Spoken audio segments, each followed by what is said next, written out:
যারা এখন ক্লাসে আসছো তাদের সবাইকে আবার বলছি, আশা করি সবাই খুব ভালো আছো। আমিও খুব ভালো আছি আল্লাহর রহমতে। আজকে আমি তোমাদেরকে হায়ার ম্যাথে উচ্চতর গণিতে অধ্যায় 3 সম্পর্কে একটু আলোচনা করব। অধ্যায়টা খুব ইম্পর্টেন্ট এবং আমাদের হায়ার ম্যাথের জ্যামিতির একটা সুবিধা হলো জ্যামিতি কিন্তু এত বেশি নেই। হায়ার ম্যাথের মধ্যে জ্যামিতি খুব বেশি নেই, অল্প যা আছে, অল্প যেগুলো আছে এগুলো একটু তুমি মনোযোগ দিয়ে পড়ো, তাহলে কিন্তু খুব সহজেই এগুলো তোমার আয়ত্তে নিয়ে আসতে পারবে। সো আমি আজকে এটার প্রথমে বেসিকটা আলোচনা করব, এরপর সময় কতটুকু আছে সেটা দেখে আমরা উপপাদ্য শুরু করব। ঠিক আছে?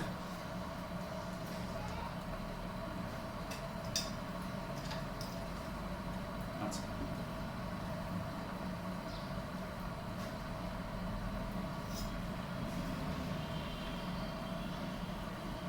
দেখো অধ্যায় 3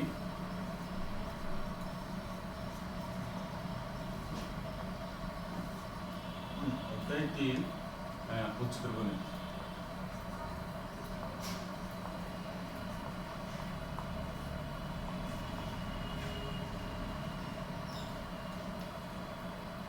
এখানে প্রথমেই তোমাদের যে জিনিসটা একটু রিভাইজ করতে হবে সেটা হলো পিথাগোরাসের উপপাদ্য, যেটা তোমাদের খুব ভালোভাবে জানা আছে। পিথাগোরাসের উপপাদ্য তোমরা ক্লাস 8 পড়ে আসছো। পিথাগোরাসের উপপাদ্যটি হলো একটি সমকোণী ত্রিভুজ, যেখানে আমি যখন শুধু পিথাগোরাসের উপপাদ্য বলবো তখন সবসময় মনে রাখবো এটা একটা সমকোণী ত্রিভুজ, কিন্তু অন্যান্য ত্রিভুজের ক্ষেত্রে পিথাগোরাসের উপপাদ্য আছে। হ্যাঁ, কিন্তু যখন শুধুমাত্র বলা হবে যে কি পিথাগোরাসের উপপাদ্য, তখন তোমাদের মাথায় রাখতে হবে এটা হলো যে কি সমকোণী ত্রিভুজের জন্য বলা হচ্ছে। তাহলে আমি যদি বলি যে কি এ বি সি একটা সমকোণী ত্রিভুজ যেখানে বি কোণটা সমকোণ, তাহলে এসিটা হয়ে যাবে কি অতিভুজ, সমকোণের বিপরীত বাহুর নাম অতিভুজ। তাহলে আমরা পিথাগোরাসের উপপাদ্য অনুসারে কি জানি, এসি স্কয়ার সমান A B square plus BC square. এটা হলো আমাদের পিথাগোরাসের উপপাদ্য। এরপর আবার পিথাগোরাসের বিপরীত উপপাদ্যটা আমরা জানি, সেটা হলো যে কি যদি এটা সমকোণ বলা না থাকে, এটা বলা থাকে, মানে এটা দেওয়া আছে। যদি কি বলা হয়, যদি বলা হয় যে একটা ত্রিভুজের মধ্যে এসি স্কয়ার সমান A B square plus BC square, then প্রমাণ করতে হবে যে বি কোণটা সমকোণ। এটা হলো পিথাগোরাসের বিপরীত উপপাদ্য, যেটাও আমরা ক্লাস 8 পড়েছি। সেটা হলো কি যে শেষ উক্ত যে বাহুদ্বয় আছে, দেখো এই জায়গায় যে বাহুদ্বয় আছে, এই দুটো বাহুর মধ্যে একটা বিন্দু মিল আছে। দেখো এখানেও বি আছে, এখানেও বি আছে, তাহলে যেটা দুই জায়গায় আছে সেটা হবে বি কোণটা সমান 90 ডিগ্রি। এটা হলো পিথাগোরাসের উপপাদ্যের বিপরীত উপপাদ্য। হ্যাঁ, এটাও আমরা এগুলো এদের প্রমাণ শিখতে হবে না, জাস্ট একটু মাথায় রাখতে হবে, আমাদের বিভিন্ন সময় লাগতে পারে। আচ্ছা, তাহলে গেল এই দুটো উপপাদ্যের পরে আমাদের বাকি যে উপপাদ্যগুলো প্রমাণ সহ শিখতে হবে, সেগুলো শেখার আগে আমাদের অনেকগুলো মৌলিক বিষয় জানতে হবে। তার মধ্যে সবচেয়ে দরকারি মৌলিক বিষয়টা হলো লম্ব অভিক্ষেপ।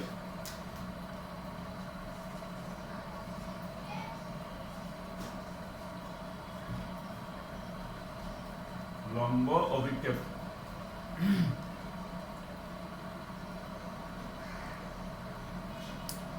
তোমরা সবাই একটু এগুলো নোট করে রাখবো, লিখে রাখবো সুন্দর করে। আমি একটু স্লোলি করাবো, যাদের বাসায় মোবাইল নেটওয়ার্ক ডিস্টার্ব হবে তোমরা করো, ওই স্লো যাবে আর কি। আচ্ছা, লম্ব অভিক্ষেপ জিনিসটা আমরা প্রথমে দেখবো। লম্ব অভিক্ষেপ জিনিসটা কি? লম্ব অভিক্ষেপ বিভিন্ন কিছুর আছে, যেমন রেখাংশের লম্ব অভিক্ষেপ আছে, বিন্দুর লম্ব অভিক্ষেপ আছে, আবার লম্ব রেখার লম্ব অভিক্ষেপ আছে। সবগুলো আমি এখানে তোমাদেরকে সুন্দর করে চিত্রের মাধ্যমে দেখিয়ে দেবো। আচ্ছা, প্রথমেই লম্ব অভিক্ষেপটা, যেমন মনে করো আমি যদি একজন মানুষ দাঁড়াই, অথবা একটা একটা খুঁটি হ্যাঁ মাটিতে আছে, অথবা একটা গাছ আছে, এই গাছের একটা ছায়া থাকে। তুমি যখন সূর্য উঠবে বা আমি তোমার কোনো একটা লাইটের আলো দিয়ে ওই জিনিসটাকে আলোকিত করবো, তখন এর বিপরীত পাশে একটা ছায়া পড়বে। এই ছায়াটার সাথে লম্ব অভিক্ষেপের একটা কনসেপ্ট মিল আছে। ঠিক সেরকম দেখো, আমি যদি একটা ভূমি হিসাবে ধরি, মনে করো পি কিউ এর একটা ভূমি, ঠিক আছে, পি কিউ একটা কি ভূমি। এখন এই ভূমির উপরে আমি একটা ছোট্ট একটা রেখাংশ নিলাম, এই রেখাংশ নাম দিলাম আমি এ বি। আচ্ছা, আমি বলবো যে কি এই এ বি রেখার লম্ব অভিক্ষেপ কত হবে পি কিউ এর উপরে। হ্যাঁ, শুধু লম্ব অভিক্ষেপ কত হবে বললে হবে না, কার উপরে সেটা একটা কথা। হ্যাঁ, তাহলে এ বি রেখাংশের লম্ব অভিক্ষেপ পি কিউ এর উপরে কত, তাই লম্ব অভিক্ষেপ, লম্ব যেহেতু শব্দটা লম্ব, তাই লম্ব আকার লম্ব অভিক্ষেপ বের করার জন্য আমাদের যে কাজটি করতে হবে, এই এ থেকে বি পর্যন্ত যে রেখাংশটা আছে প্রত্যেকটা প্রত্যেকটা জায়গা থেকে ভূমির উপর লম্ব আঁকতে হবে। এখন সব জায়গা থেকে যদি আমি লম্ব আঁকি, যে জিনিসটা পাবো, আমি প্রথম বিন্দু এবং শেষ বিন্দু থেকে যদি এখানে লম্ব অঙ্কন করি, তাহলে যে অংশটি পাবো, আর আমাকে সব জায়গা থেকে লম্বটা আঁকতে হবে না, আমি প্রথম বিন্দু আর শেষ বিন্দু থেকে লম্ব আঁকবো। মনে করে এটা এই বিন্দুটা হলো এ প্রাইম, এই বিন্দুটা হলো বি প্রাইম। তাহলে আমরা দেখতে পাচ্ছি কি, এই বি রেখাংশের থেকে লম্ব আঁকার ফলে পি কিউ ভূমির উপরে আমি একটা এ প্রাইম বি প্রাইম অংশ পেলাম। এই যে এ প্রাইম বি প্রাইম অংশ যেটা পেলাম, এটাই হলো এ বি এর লম্ব অভিক্ষেপ পি কিউ এর উপরে। তার কথাটা হবে যে এরকম, দেখো, পি কিউ এর উপর এ বি এর লম্ব অভিক্ষেপ এ প্রাইম বি প্রাইম।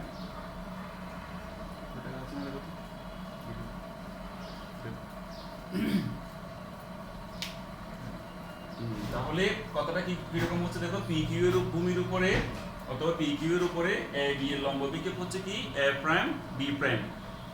আচ্ছা, এখন আমরা এই যে যে রেখাটা লম্ব অভিক্ষেপ এঁকেছি সেটা বিভিন্ন রকম হতে পারে, এবং রেখা নামে একটা জাস্ট বিন্দুও হতে পারে। তাহলে আমরা সেভাবে কয়েকটা দেখাচ্ছি, তোমরা এতটুকু আগে তুলে নিবে, দেন আমরা দেখাচ্ছি।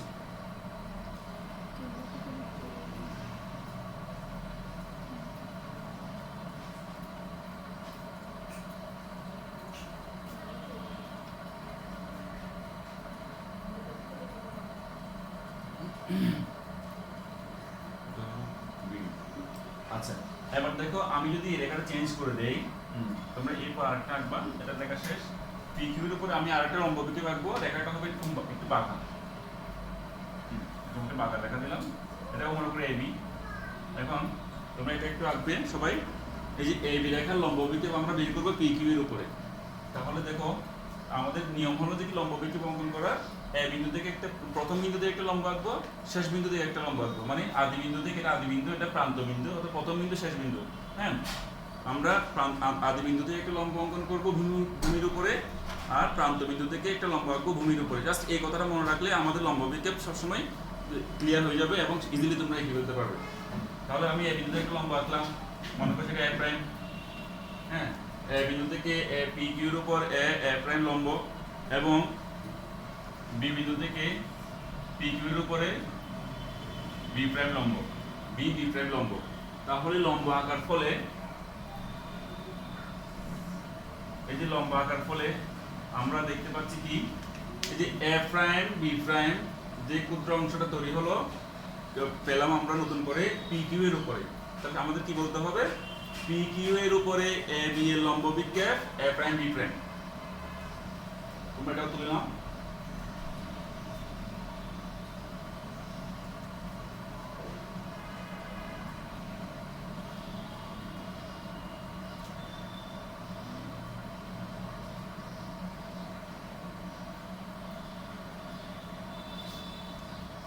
এবার আমি দেখাবো, আচ্ছা, এই দুইটার লম্ব অভিক্ষেপ থেকে তোমরা একটা জিনিস, তোমাদের খাতায় দুইটাতে একসাথে আছে, তোমরা একটু ভালো করে দেখো। প্রথম যে আমি রেখাটা এঁকেছিলাম সেটা রেখাটা আমি ভূমির সমান্তরাল করে এঁকেছিলাম, সমান্তরাল, এবং এই যে রেখাটা এঁকেছি সেটা ভূমির সাথে সমান্তরাল নয়, একটু বাঁকা। একটা জিনিস তোমরা খেয়াল করবে, সমান্তরাল যে রেখাটা এঁকেছিলাম সেটা লম্ব অভিক্ষেপটা ওই যে রেখাংশটা সমানই ছিল। তাইলে আমরা বলতে পারি কি, যদি রেখাটা ভূমির সমান্তরাল হয় তাহলে লম্ব অভিক্ষেপ এবং মূল রেখাংশটা সমান হয়, এবং যদি সমান্তরাল না হয় দেন আমাদের সমান হবে না, ছোট হতে পারে, বড় হতে পারে। এখন আমি দেখাবো বিন্দুর,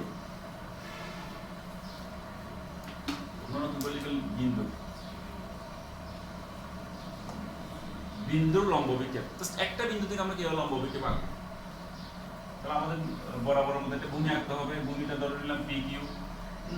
এই ভূমির উপরে যে কোনো একটা বিন্দু আমরা নেব,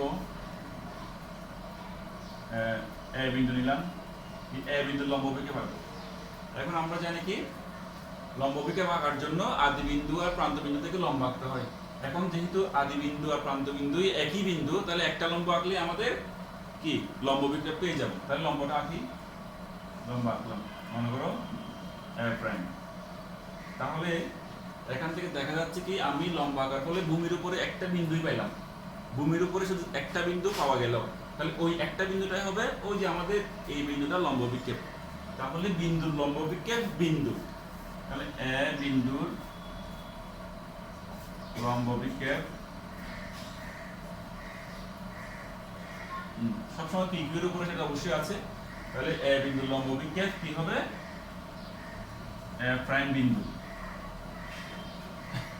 তাহলে আমরা এখান থেকে বুঝতে পারলাম যে যে কোনো বিন্দুর লম্ব বিক্ষেপ অবশ্যই একটা জাস্ট বিন্দু হবে। আরো একটা জিনিসের লম্ব বিক্ষেপ বিন্দু আছে সেটা দেখাবো এবার।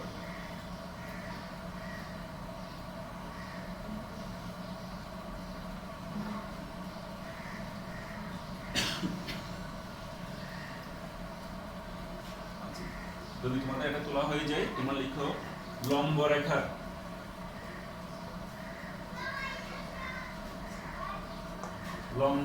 লম্ব বিক্ষেপ। রেখাটা যদি ভূমির উপর অলরেডি লম্ব হয় তাহলে লম্ব বিক্ষেপটা কিরকম হবে?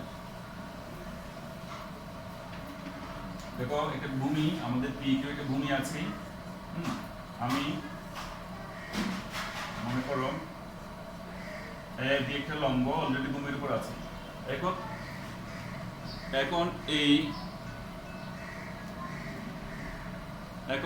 এই রেখাটার লম্ব বিক্ষেপটা কত হবে? এই রেখাটার লম্ব বিক্ষেপ আমরা বের করব। এখন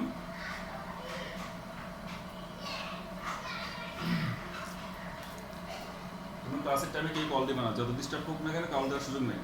যা সমস্যা আগেভাগে সমাধান করে ফেলতে হবে, ক্লাস টাইমে কোনো কল দেওয়া যাবে না। আচ্ছা, লম্ব রেখার লম্ব বিক্ষেপ, যে এ বি রেখাটা পি কিউ রেখার উপর লম্ব, তাহলে এটা লম্ব বিক্ষেপ কি হবে? লম্ব তো অলরেডি আঁকায় আছে। আচ্ছা, এটা বোঝার জন্য আমি তোমাদেরকে একটা জিনিস হেল্প দিব। মনে করো তুমি ঠিক দুপুর 12টায় রোদের মধ্যে দাঁড়ায় আছো, তোমার ঠিক মাথার উপরে সূর্য আছে। হ্যাঁ, এখন তাহলে তোমার ছায়াটা কোন জায়গায় হবে? তুমি যদি এইভাবে সূর্য দাঁড়ায় থাকো রোদের মধ্যে, তোমার ঠিক মাথার উপর যদি সূর্যটা থাকে, দেন তুমি দেখতে পাবে তোমার ছায়াটা কিন্তু আশেপাশে কোথাও থাকবে না, কারণ তুমি ভূমির উপর লম্ব, তোমার ছায়াটা ঠিক তোমার মাথার উপর দিয়ে আছে, তোমার আলোটা। এখন তোমার ঠিক ছায়াটা দেখবে তোমার ঠিক দুই পায়ের মাঝখানে করে ছোট করে জড়ো হয়ে তোমার ছায়াটা আছে। তাহলে এখান থেকে বোঝা যায়, তাহলে আমরা এখান থেকে বুঝতে পারছি আমাদের এই লম্ব যখন হয়ে যাবে তখন এই এক জায়গায় জড়ো হয়ে থাকবে আমাদের ছায়াটা। তাহলে ঠিক সেরকম এই লম্ব যেহেতু অলরেডি আছে আমাদের পি কিউ এর উপর, যেহেতু অলরেডি লম্ব আছে, তাহলে এই লম্বের লম্ব বিক্ষেপ হবে এই জাস্ট এই বি বিন্দুটা, কারণ এদিকে কোনো কিছু যাওয়ার সুযোগ নেই। তাহলে আমরা লিখব কি এ বি এর লম্ব, এটা বোঝার জন্য একটা লম্ব রেখা দিতে পারো তুমি।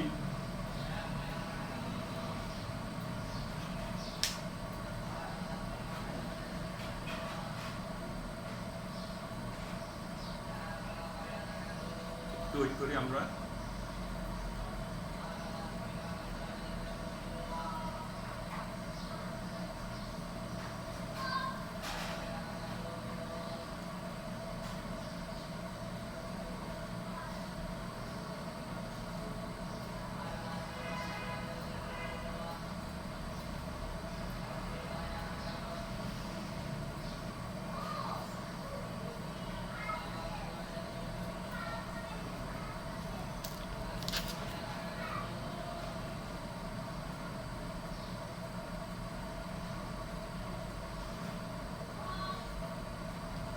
সবাই একটু ওয়েট করো, একটু ডিস্টার্ব করছে মনে হয়।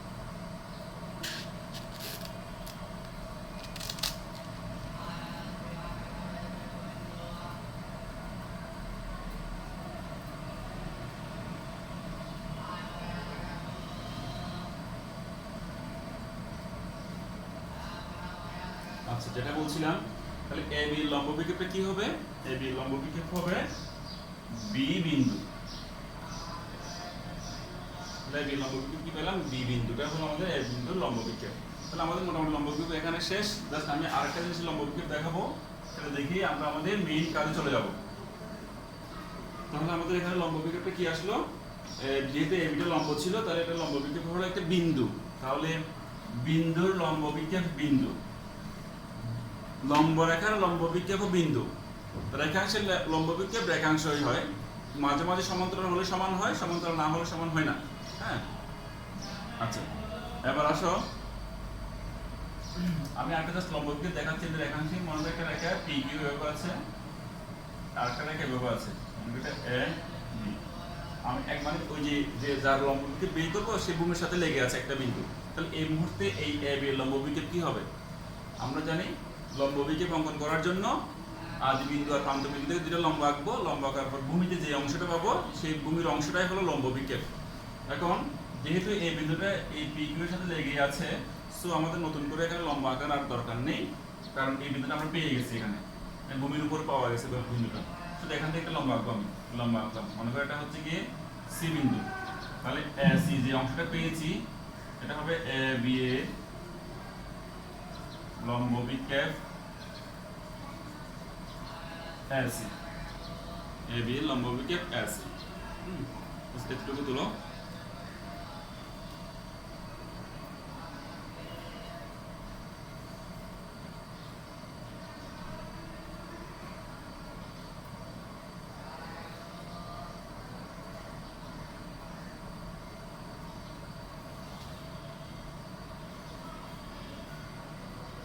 যদি তোমাদের কারো কল কেটে যায়, কখনো যদি কল কেটে যায়, সুন্দর করে আবার বের হয়ে নতুন করে ঢুকবা। হ্যাঁ, টেনশন করার কিছু নেই, ওয়েট করার কিছু নেই, মাঝে মাঝে সমস্যা হতে পারে।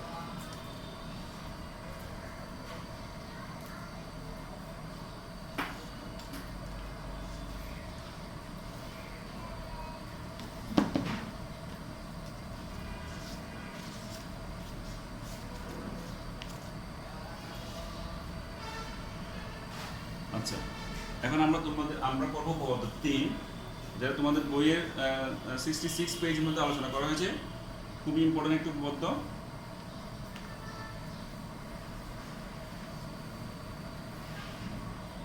দেখো উপপাদ্য 3,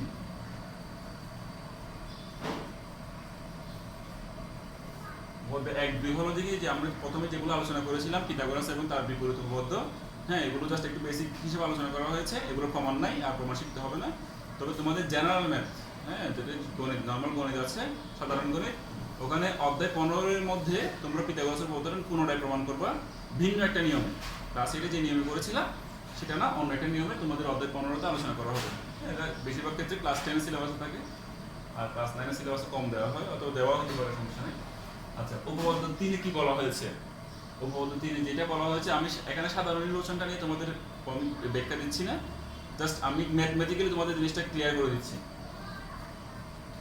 যদি একটা ত্রিভুজের মধ্যে, আগে জিনিসটা দেখো বুঝো তারপরে আঁকার সময় পাবা। মনে করো এ বি সি একটা ত্রিভুজ, আমি আগে মূল জিনিসটা একটু আলোচনা করবো, যেহেতু আমাদের একটা প্রথম উপপাদ্য, এটা আমি একটু বেসিক্যালি একটু ভেঙে ছুড়ে আলোচনা করছি। পরেরটাতে দেখি আমাদের এত আলোচনা করার দরকার হবে না, তোমরা এমনি বুঝে যাবো। যদি একটা ত্রিভুজের মধ্যে এই যে স্থূলকোণ, একটা স্থূলকোণ হয়, একটা ত্রিভুজের মধ্যে একটা স্থূলকোণ হতে পারে, একটা যদি স্থূলকোণ হয় বাকি দুটো হবে সূক্ষ্মকোণ, অথবা একটা ত্রিভুজের মধ্যে তিনটা সূক্ষ্মকোণ হতে পারে, কিন্তু একটা ত্রিভুজের মধ্যে একের অধিক স্থূলকোণ হওয়ার সুযোগ থাকে না, কারণ তিনটা কোণ সমষ্টি 180 ডিগ্রি। একটা ত্রিভুজের মধ্যে যদি যে কোনো একটা কোণ স্থূলকোণ হয়, তাহলে আমি এই স্থূলকোণের ঠিক বিপরীত যে বাহুটা থাকবে সেটার উপর যদি বর্গ করি, তাহলে স্থূলকোণের ঠিক বিপরীত বাহুটা কি এসি, এটার উপর যদি আমি বর্গ করি তাহলে বর্গ করলে কি পাওয়া যাবে? এসি স্কয়ার পাওয়া যাবে। সেই এই যে এসি স্কয়ারের মান হবে, যদি দেখো বি কোণটা যদি সমকোণ হতো তাহলে এসি স্কয়ারের মান হতো এ বি স্কয়ার আর বিসি স্কয়ারের সমান, কিন্তু এখানে বি কোণটা সমকোণ না, তাহলে এটা মানটা ওইটার সমান হবে না, তাহলে এখানে অন্য কিছু যোগ হবে। দেখো প্রথমেই এসি স্কয়ারের মান হবে এ বি স্কয়ার যোগ বিসি স্কয়ার, এটা পিথাগোরাসের উপপাদ্যের মতো এতটুকু ঠিক থাকবে, এতটুকু ঠিক থাকবে। এবং সাথে যে জিনিসটা এখানে অ্যাড হবে সেটা হলো প্লাস দিয়ে 2 ইনটু দ্বিগুণ, কার দ্বিগুণ? দেখো ভূমি, ভূমি এখানে বিসি, বিসি ভূমি, তাহলে অপর একটা বাহু আছে, ভূমির সাথে অপর একটা বাহু হলো দেখি এ বি। তাহলে দেখো তো এই এ বি এর একটা লম্ব বিক্ষেপ আমরা বের করতে পারি কিনা? হ্যাঁ, এ বি লম্ব, আমি যদি ভূমিটা একটু বড় করি, ভূমিটা যদি আমি লম্ব একটু বড় করে দিই, এদিকে টেনে দিই, তাহলে এ থেকে যদি আমি এখানে লম্ব অঙ্কন করি, এ ডি লম্ব অঙ্কন করলাম, তাহলে আর দরকার নেই। তাহলে দেখো এই যে আমি বিডি যে অংশটা পেলাম, বিডি, তোমরা একটু ভালো করে খেয়াল করলে দেখতে পাবা এই যে বিডি যে অংশটা আছে সেটা হচ্ছে কি এ বি রেখাংশের লম্ব বিক্ষেপ। আচ্ছা, আমাদের এই লাস্টে যোগ হবে কি এই ভূমির সাথে ভূমির সাথে এই যে অপর বাহুর লম্ব অভিক্ষেপ গুণ করলে যেটা পাবো বিডি তার দ্বিগুণের সমান। তাহলে টোটাল তোমরা সাধারণ নির্বাচন নিয়ে যদি এখানে বেশি ঘাটাঘাটি করো জিনিসটা ক্লিয়ার হবে না। আগে তোমাকে গাণিতিকভাবে বুঝতে হবে, এরপর সাধারণ নির্বাচনটা তুমি অটোমেটিক বুঝে যাবে। দেখো তাহলে আমি আবারও বলছি, যদি একটা ত্রিভুজের মধ্যে আমাদের মেইন ত্রিভুজ হলো এবিসি, এই এবিসি ত্রিভুজের মধ্যে যদি যে কোনো একটা কোণ স্থূলকোণ হয়, স্থূলকোণ মানে 90 ডিগ্রির চেয়ে বড় স্থূলকোণ হয়, তাহলে ওই স্থূলকোণের বিপরীত বাহুর উপর বর্গ করলে এর মান হবে অপর দুই বাহুর বর্গের সমষ্টি, এবং এই দুইটা বাহুর মধ্যে এই বিসি এবং এবি এর মধ্যে যে কোনো একজন, এই যে কোনো একটা কি বিসি এবং অপরটা হলো এবি, এই এবি লম্ব অভিক্ষেপের গুণফলের দ্বিগুণ। এই গুণফলকে অনেক সময় বলা হয় আয়তক্ষেত্রের ক্ষেত্রফল এভাবে বলা হয়। তাহলে এদের গুণফলের দ্বিগুণ, এটা আমরা এখন প্রমাণ করব। তাহলে আমি প্রমাণ করার জন্য চিত্রটা যেহেতু আঁকাই আছে, তাহলে আমাদের বিশেষ নির্বাচনটা কিরকম হবে দেখো। বিশেষ নির্বাচনটা হবে আমি মুখে বলছি, আমাদের বিশেষ নির্বাচনটা হবে মনে করি ত্রিভুজ এবিসি এ বি কোণ এস বিসি কোণ স্থূলকোণ বিসি বাহুর বর্ধিতাংশের উপর এবি এর লম্ব অভিক্ষেপ বিডি, এটা একটু বলে দিতে হবে। এবি এর লম্ব অভিক্ষেপ বিডি প্রমাণ করতে হবে যে এসি স্কয়ার সমান AB square plus BC square. খুব সহজে মনে রাখা যায়, দেখো স্থূলকোণের বিপরীত বাহু এসি স্কয়ার, তাহলে বাকি দুটো বাহু কি এবি বিসি, তাহলে এবি স্কয়ার বিসি স্কয়ার। স্থূলকোণ তো এইজন্য প্লাস দিতে হবে, প্লাস 2 ইনটু এই বিসিটা লিখবো আর এবি এর লম্ব অভিক্ষেপটা লিখবো, এটা আমাদের প্রমাণ করতে হবে।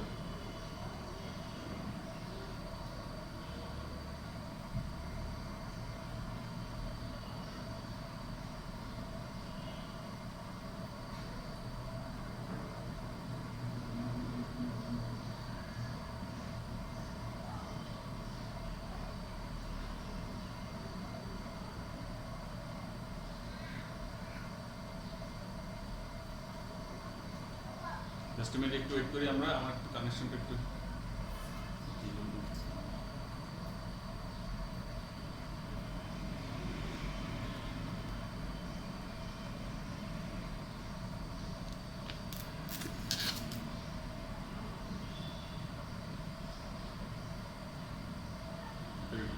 গার্লস টুইট করো।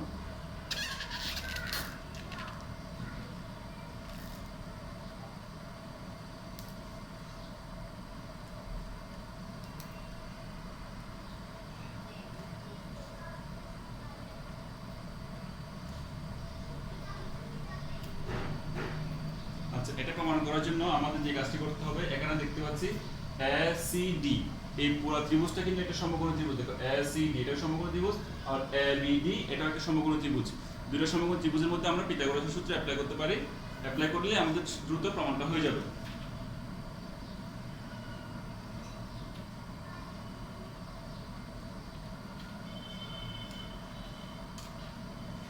আচ্ছা, তাহলে আমরা শুরু করি। দেখো এখানে এই যে পুরো এসিডি ত্রিভুজের মধ্যে প্রমাণ দিয়ে লিখতেছি, ত্রিভুজ এসিডি এ পিথাগোরাসের উপপাদ্য অনুসারে পাই, অথবা এখানে লিখবো আগে কোণ এডিসি সমান এক সমকোণ, এবং আমাদের এসিটা হলো অতিভুজ, আমাদের কি অতিভুজ। আমি একটু সুবিধার জন্য চিত্রটা একটু এক পাশে করে আঁকি, তাহলে আমার লিখতে সুবিধা হবে।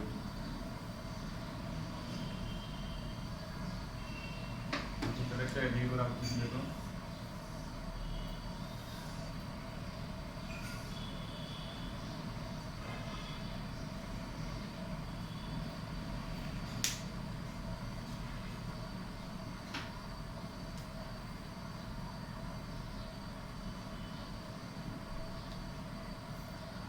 তাহলে আমি যেটা বলছিলাম, ত্রিভুজ এবিসি এর মধ্যে এডিসি কোণ সমান এক সমকোণ এবং এসিটা হলো অতিভুজ। সুতরাং আমরা পিথাগোরাসের উপপাদ্য অনুসারে কি পাবো? সুতরাং পিথাগোরাসের উপপাদ্য অনুসারে তাহলে কি পাওয়া যাচ্ছে, এস স্কয়ার, এস যেহেতু অতিভুজ তাহলে এস স্কয়ার সমান AD square plus CD square. ওকে,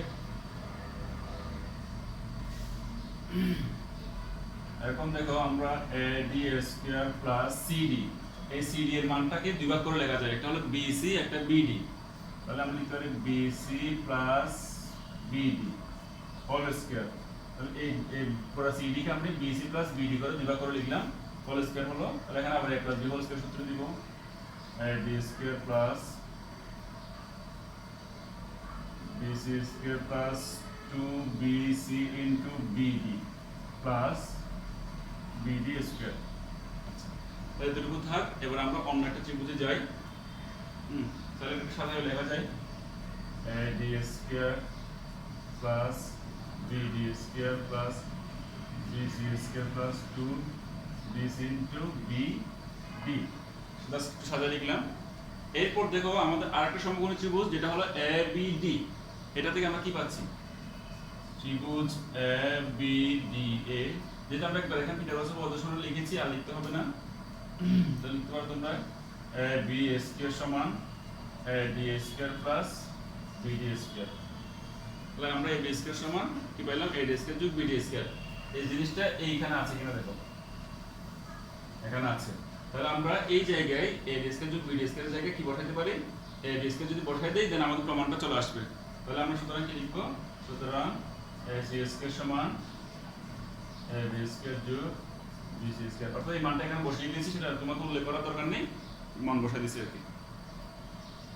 2BC ইনটু BD প্রমাণিত।